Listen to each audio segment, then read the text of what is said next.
Good morning and welcome to Morning Scoop for Friday, December 31st. This is your daily Buckeye fix. I'm Tom Orr. The Rose Bowl game against Utah is tomorrow, the game against Michigan in 331 days. With the Rose Bowl happening now in just one more day, figured it'd be a good time to bring back on Josh Furlong from KSL.com.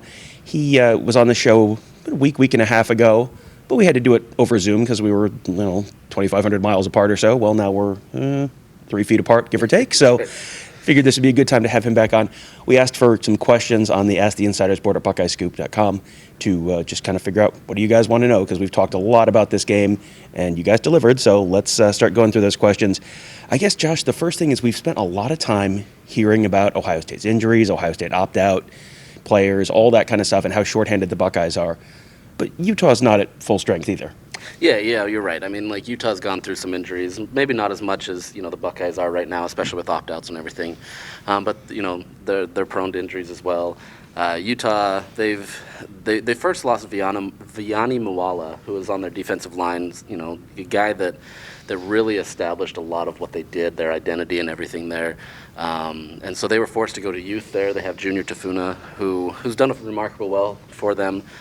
Fortunately for him, he's had most of the season to be able to do that, so that helps. But the area where Utah's really hurt is that secondary. So in some respects, having guys opt out has helped them in that respect because, I think more than anyone, people were really afraid of Chris Olave. I think when we looked at the fans, that was the guy that kind of scared them the most. And obviously he didn't have the most yards out of the trio, but for whatever reason, Chris Olave just kind of scared a lot of Utah fans. And so having an injury depleted secondary was tough, right? So I think that's an area where Utah's not going to be in full health. They're going to bring guys over. We've tried to get the coaching staff to kind of tell us who's going over. We've seen it in practice. We can't talk about that, obviously. Okay. Utah does not like us to talk about that. So they have moved some people over there, so we may see some people that haven't ever been in that position before. But I would guess that they're more depth than they are actual starters. But I could be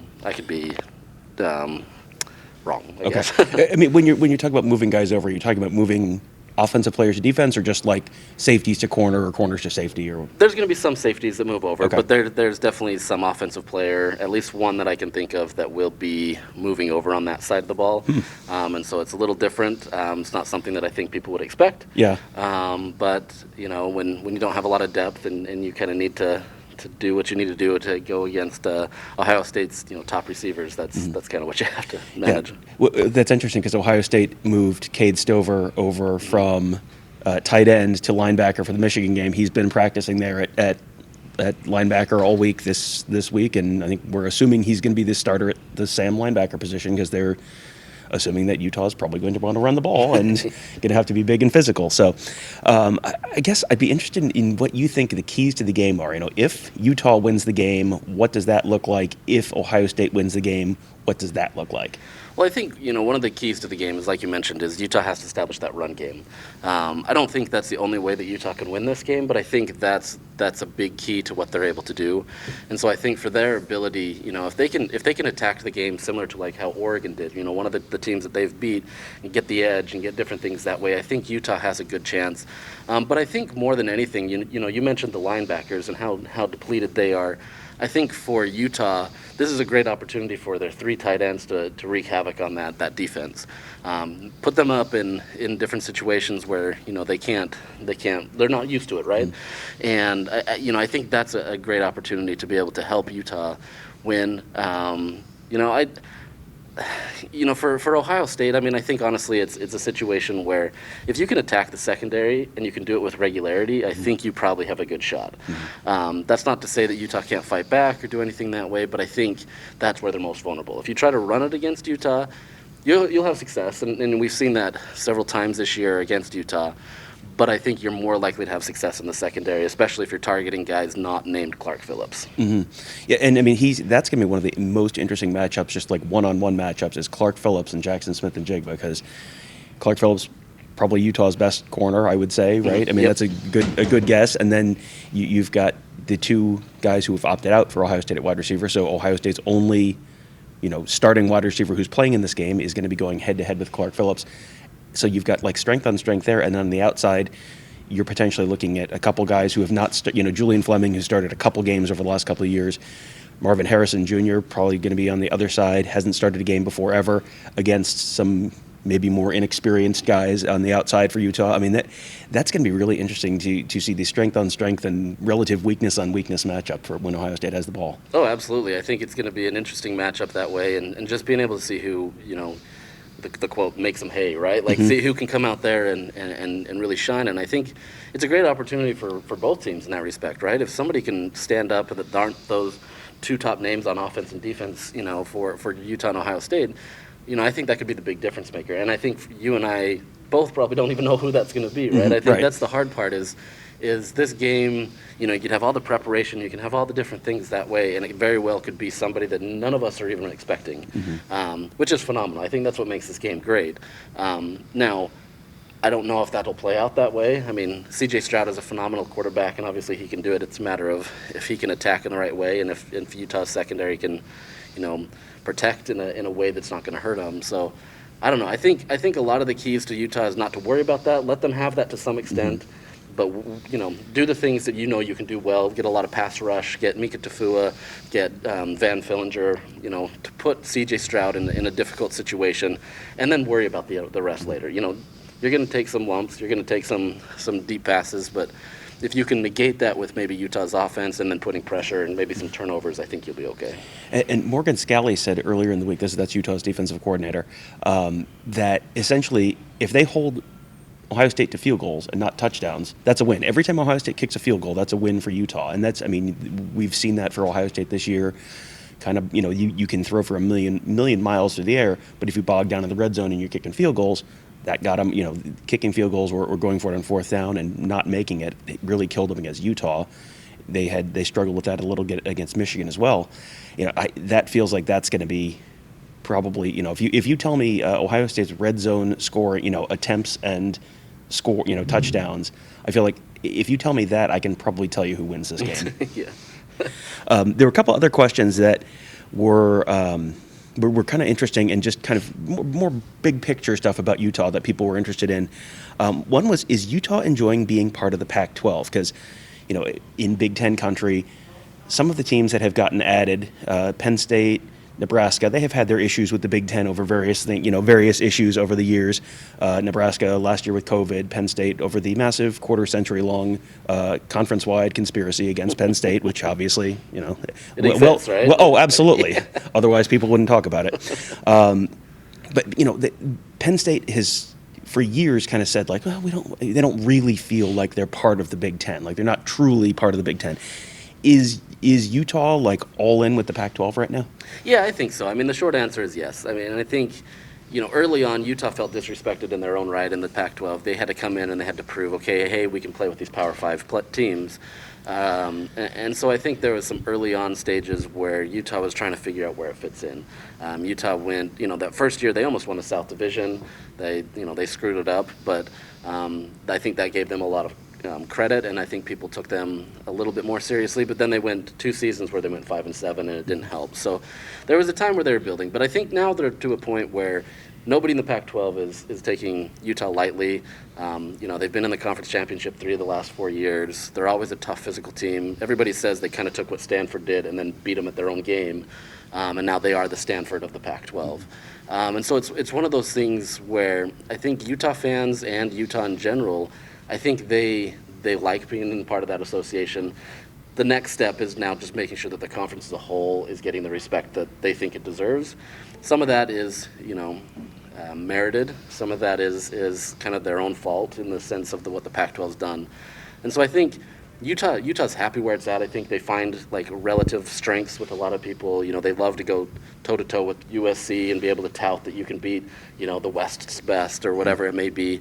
USC hasn't been that for a bit, but I think they like that association and where they fit there. I don't think they feel disrespected anything. If anything, they feel more disrespected on a national level because they feel like they're starting to get to that level where they should be taken seriously. So I think it's worked out for them. They're only 11 years in, so I mean, it's not like this is some crazy thing. But I think by and large, everybody's happy with it.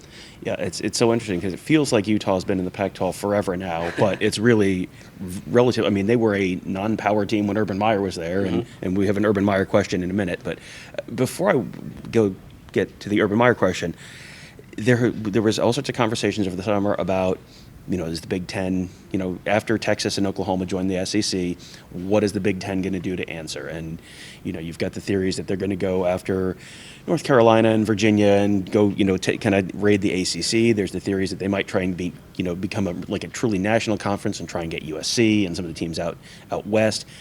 Has there been any talk on the Utah end of things that, there's any interest there from the Big Ten towards Utah, or that Utah might be interested in joining the Big Ten, or anything like that? There wasn't anything serious. I mean, I think if anything, it was more fans just chatting, and I think that was more of a reaction to if USC or Oregon or those pairings of some sort left, where does that leave Utah? I guess you look at it, for them, the Big 12 is not really a viable option. Their rival just got accepted to the Big 12, which is fine. I don't think they're worried about that. But I think they don't see that as kind of like where they're at right now. That would be a step down. And so the only next best step would be the Big 10. And not that that's backup. That would be a phenomenal spot. But I think geography-wise, the Big 10 wouldn't fit really well with them. And I think it doesn't kind of match up with them. And so I don't think there was anything serious there. It was more just like, okay, if the nuclear option happened where USC leaves and some of these other schools, what are we going to do? We don't want to be back in kind of a situation where we were at with the Mountain West and find ourselves trying to scratch our way back. So I don't think there's a lot of seriousness to it, but I think, they're always looking for good things, but I think the Pac-12 suits them well. Last question, and this one I saw and I thought, oh, that's a really good question. Urban Meyer, he has this weird parallel track with these two programs. He was at Utah just for a couple of years, but then a former assistant named Kyle Whittingham, when Urban Meyer left, took over the program and has been there ever since. He's coaching Ohio State later, wins him a national championship, leaves. The former assistant Ryan Day is now coaching the program. So he is like the one line up on the family tree of the coaching list for both schools. And he has this weird legacy at everywhere. The people who he wins 2 national championships at Florida, and he leaves, and Florida fans, it's let's say it's a mixed reaction to his legacy there. And then he leaves Ohio State, and there are plenty of Ohio State fans who don't particularly care for him, even though he won a national championship. So what is the perception of Urban Meyer around the Utah program? I think it's a little different because Urban Meyer brought Utah to a place that they'd never been before. They were coming up. Ron McBride was kind of one that they look at as somebody that really set Utah on the path to be where it was, so that when Urban took it over, they could get to where they were. But I think early on, like in Kyle Whittingham's tenure, I think people still saw Urban as kind of like the savior of the program, like the guy that did everything for them and got them where they were at. And so there's not really any ill will towards Urban Meyer, right? Like even now today, I don't think anybody beyond what he's done at Jacksonville and maybe some of the other off-the-field stuff that's happened as of late, there's never really been a bad thing said about Urban Meyer because he was only here for a short time, right? Like 2 years is not a long time to really say bad things about him. And so from that respect, I think he was always put on a pedestal. Now that's changed a bit. Not that he's not on a pedestal in terms of like the coaching hierarchy or whatever you want to call it, but I think the way that Kyle Whittingham has really cemented this program, that's changed. Where Kyle's now taken over for Urban, and he's kind of seen as the guy that he's the godfather of the program in a lot of ways, right? Like they want a statue of Kyle when he's done, and they want to be able to have something to respect everything that he's done. I mean, he's the all-time winning coach at Utah, so I mean, there's a lot that's gone into that.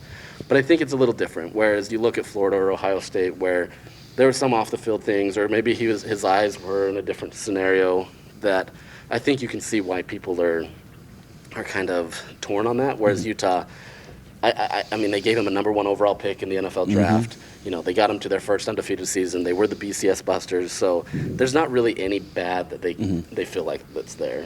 And I guess the other interesting thing there is that, Ohio State, before Urban Meyer was there, Jim Tressel was there. Jim Tressel won a national championship. Before Urban Meyer was at Florida, you had the Ron Zook in the middle, but you had Steve Spurrier there, who won him a national championship. So I guess he was not like truly the architect of the program, like you said, which is that's an interesting angle to that. So, well, Josh, I really appreciate you joining me, and we'll probably bump into you at the stadium tomorrow. Looking forward to that. It has been rainy and gross in California all week, and then on New Year's Day, the forecast is now 61 and sunny. It's always sunny for the Rose Bowl. That's all that matters. It should be an awesome game, awesome day. So we'll have lots of coverage there. I had talked about having Ross Fulton on today's show. Ross Fulton is going to be on tomorrow's show. We just couldn't get the schedule to work out, so we'll have him on the show for New Year's Day. We'll probably drop that a little early just so you guys can listen on New Year's Eve and have plenty of time to listen to that and digest all of Ross's thoughts on the game as well. So thank you guys all for joining us. Have a great day, and we'll talk to you tomorrow.